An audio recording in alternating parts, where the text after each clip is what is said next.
Hey everyone, welcome to Reviews with Ryan, and today on the channel I'm going to be talking about the brand new music documentary film called This is Gwar. This film was directed by Scott Barber, and he's done one other documentary film called The Orange Years, the Nickelodeon story. This film will be premiering on Shudder on July the 21st, and I got an early screening to check it out to let you guys know what my thoughts were. Before I get into my review, if you're new to the channel, hit that subscribe button, give the video a like, comment below your thoughts on this film, and also turn the notification bell so you never miss any video that I make, and I post weekly.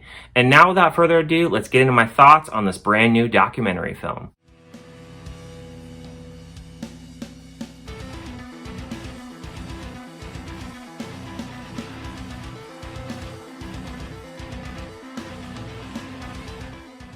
This is Gwar is the powerful story of the most iconic heavy metal art collective monster band in the universe, as told by the humans who have fought to keep it alive for over 30 years, and the film stars all the Gwar members. So when I got sent this screening, I was very intrigued by this screening, as I really haven't done any documentary kind of films reviewed on this channel, and I really love heavy metal music, so I was really excited to see what This is Gwar had to offer and just see the backstory of this band and how they got started. And I just really wanted to see what this film would offer and what it would dive into, and I think I really got it with this film. So if you know nothing about the band Gwar, they started in 1985, and they've been around for over 30 years, and they basically dress up in all these different costumes. The creators that did this band, they were really into science fiction and art and comics and horror as well, and they basically play heavy metal music on stage, and they're known for spraying blood in the crowd and having very energetic performances while also performing a story on stage while also playing music at the same time. So they're really known for having these really energetic performances. And what I really liked about this film is we really get to dive into the history of the band. We get to see all the downfalls, all the struggles.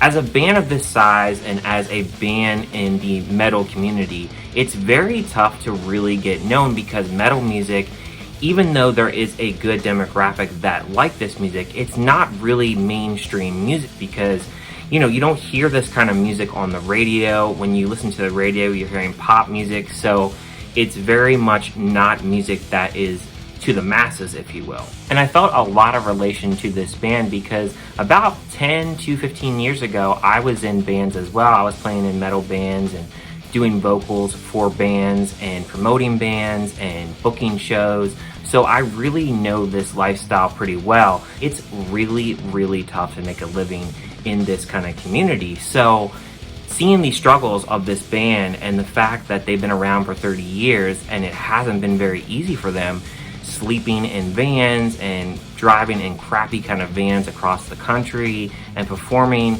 and just trying to keep members together. I think the biggest thing with a band, especially for a band of this size, is trying to keep the members together and keep them happy. There's a lot of different creative differences. It's very hard in this community to really thrive as a band and really do something that can really draw people in to really care about your performance. And Gwar does that with their performances by having something that bands don't normally do. I mean, I can't name any other band that dresses up in these barbaric warrior kind of costumes and shoots blood into the crowd. It's extremely unique, and I really like seeing the different controversies that the band had. They also premiered on Beavis and Butthead, which is where I discovered them back in the 90s, so I've known about them for a while.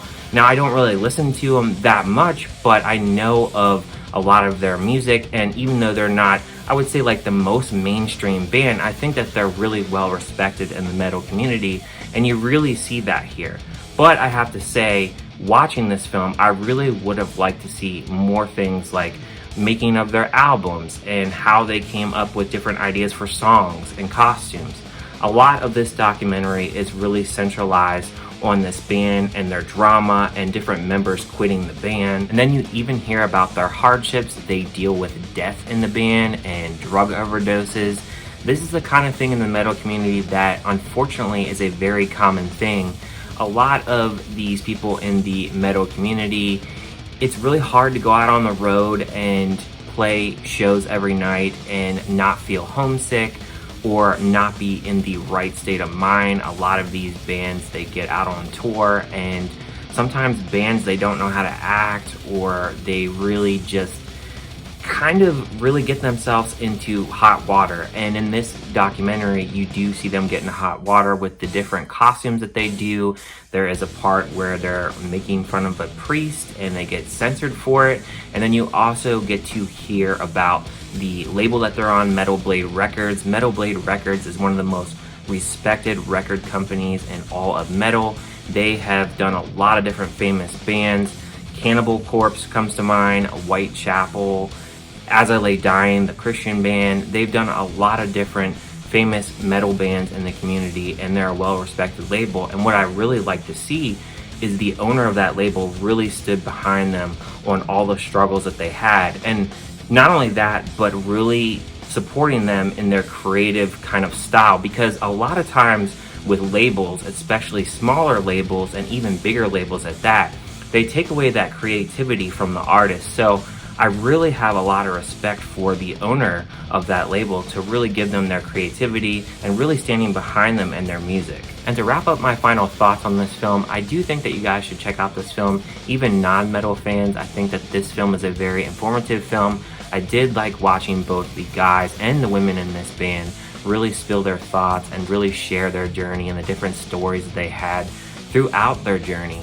I do wish that we really did get a little bit less of the drama, because the film really does focus on a lot of the drama of the band, and then it also doesn't really go into much of anything beyond about 2015. It would have been nice to have a little bit more. I also would have liked maybe some live performances, show us, you know, the making of some of their songs, some of their album, how they recorded, and then also just showing different behind the scenes, maybe a cleanup of after they have a show, like cleaning up all that blood or how they made the blood. That would have been really cool to see behind the scenes. But other than that, I don't really have any other suggestions that this film could have had. I really enjoyed this and enjoyed the journey and learning about this band, as I didn't know a ton about this band, but definitely knew of them. But I'm gonna give a score of this film a 4 out of 5. Let me know down in the comments, is this something you're gonna check out? If you did check it out, let me know down in the comments also what you thought about the film. Thank you guys for watching this review, and I'll see you guys on my next one.